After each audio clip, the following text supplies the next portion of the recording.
Hey everybody, thank you for joining me. This is Jay Espinal, and this week we'll be talking about shutter speed and how that component in your camera helps us create our images.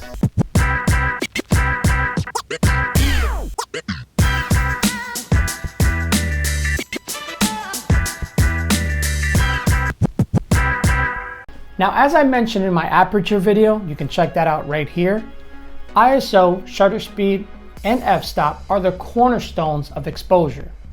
These three components allow us photographers to create the images that we do with our cameras. These components allow us to create the images that we love by controlling the amount of light, the length of light, and the sensitivity to that light. Today, I narrowed down my focus to shutter speed. By definition, shutter speed is the length of time the image sensor or the film is exposed to light. Now, shutter speed is measured in fractions of a second when you're talking about durations lower than a second. So on the screen here, I will display the shutter speed scale.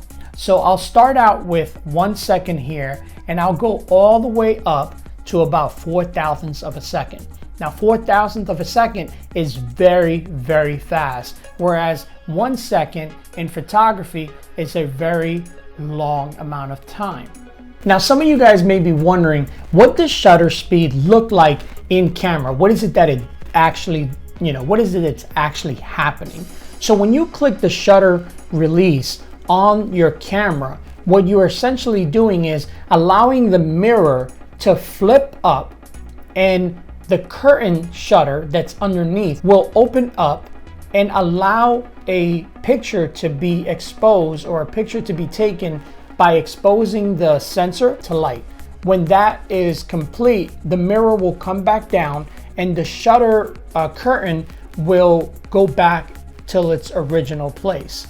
Now, depending on that speed that you have set, you will either have a fast shutter speed or you will have a slow shutter speed. When you have a fast shutter speed, you're able to freeze anything that's in motion. When you have a slow shutter speed, you're able to display that motion as it goes from point A to point B.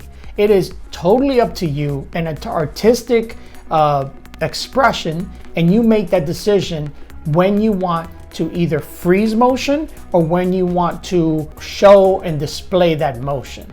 Now, for illustration purposes, a fast shutter speed is quick enough to freeze anything, and it's great for action shots, it's great for sports, and sometimes they use it for food photography, like the example that I have provided here. Here we have some pears impacting water, and the shutter speed is fast enough to freeze all this action right at the moment that the photographer chose to as it comes together. Now, on the other hand, you can make your shutter speed slow enough that will capture the motion. I personally like to use slow shutter speeds to make my pictures a little dynamic. So here are some examples. So here's an example of my friend Robel at Washington Square Park, where I had him sit right here, and I had these two gentlemen who were kind enough to walk past him. And as they walked past him, I had my camera on a tripod and low to the ground, and I knew the image that I wanted to create before I even started, setting up my camera. But I went ahead, set up my camera, got my angle the way I wanted, and I told the gentleman to walk past Robel, and I clicked the shutter. I knew that I wanted about a 3 to 4 second exposure, and I played around with what the motion blur was giving me to adjust for what I was going for. And this is the final image. Here's another example where I played with the shutter speed, and I decided to lower my shutter speed, and I knew that I was going to track, meaning I was going to follow my subject as I clicked the shutter. I found this lady that was kind of rushing past me, and as she went around me, I clicked the shutter and moved with the camera, and that's how I was able to get her partially not blurry and then kind of the world around her moving. And that's another trick where you could actually move the camera relative to the speed of your subject to get cool effects like this one. Now, one gotcha with shutter speed that you have to keep in mind is that if you do not have your shutter speed higher than your lens, your picture will come out blurry. I have had students that have brought me their picture and were just confused as to why their automatic focus lens was coming out blurry. When I quickly glanced at their settings, I knew they had a 50mm and they were doing a shutter speed of 1/15. So that's lower than the 50mm they were using. So no matter what they were going to do, their picture was going to come out, you know, with motion in it because of their breathing or because of the moving, no matter how still they were going to be. So remember, always keep your shutter speed above your lens if you're going handheld. Now, you don't need to do fractions of a second exposures. You can do full seconds, 1 all the way up to 30. Now, these long exposures require you to have a tripod because they are very long and they will introduce any kind of vibration to the camera into your picture. So that's why you need a tripod. A tripod is a must for these long exposures. The other thing you might want to do is get yourself an intervalometer that has a timed shutter release, and this will allow you to time it and not have any vibration come to your camera. Now, to play with the different shutter speeds that your camera has, simply take your mode dial and set it to S. Some cameras have shutter priority as TV. So whether your camera has TV or S, just make sure you set it to there. Now in this mode, what your camera will do is that it will allow your camera to set the ISO and the f-stop while you control the shutter speed. Now, if you do not have a camera or you haven't purchased your camera yet, not to worry. Head over to camerasim.com like I showed you in my previous video in the aperture video. You're going to scroll down to the bottom to where you get the free version for the web. So CameraSim for web free is down at the bottom. So you're going to click there. Flash Player plugin, make sure you click on that. Unblock the plugin. So make sure you allow Flash to play. And now you're going to put your camera in, if it's not already, you're going to put your camera in shutter priority.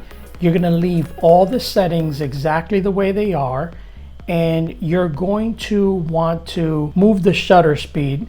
So you notice what happens is that when you place the camera in shutter priority, when you move the shutter up and down, this indicator here is your shutter indicator. So when you move your shutter dial back and forth, you'll notice that the camera handles the rest of the settings. So what you want is to freeze mobile that she has. So let's see, I'm going to try to freeze it at 500th of a second. Okay, so my camera's saying that it's going to be at f4. I'm going to go ahead and take that picture. And what I'm expecting is wind chime that she has should be frozen. There it is. I was able to freeze it. Now I want to freeze it even more. So I'm going to go back and I'm going to raise my shutter speed to about 1,000. So I'm going to go ahead and take that picture. My my light meter is telling me that I'm still good. Take that picture. I forget the name of this thing, but this wind chime or mobile is now frozen. As you can see, the every one of the little wings on it is completely sharp, and she's nice and sharp.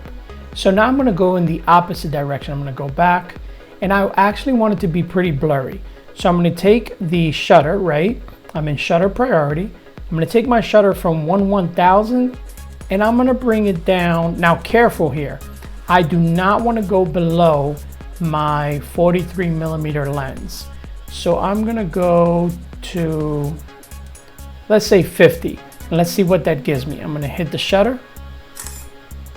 there it is, nice and blurry. She's in focus because I didn't go below the lens. So I'm gonna go back here. So I'm gonna go wide with the lens. So I'm gonna switch my camera, my lens out. I'm gonna go wide angle, say a 28 millimeter, right? And I'm gonna go and I'm gonna take my shutter and I'm gonna go to 30. Now I'm gonna take my picture. What I'm expecting is her to be sharp and the mobile to be moving.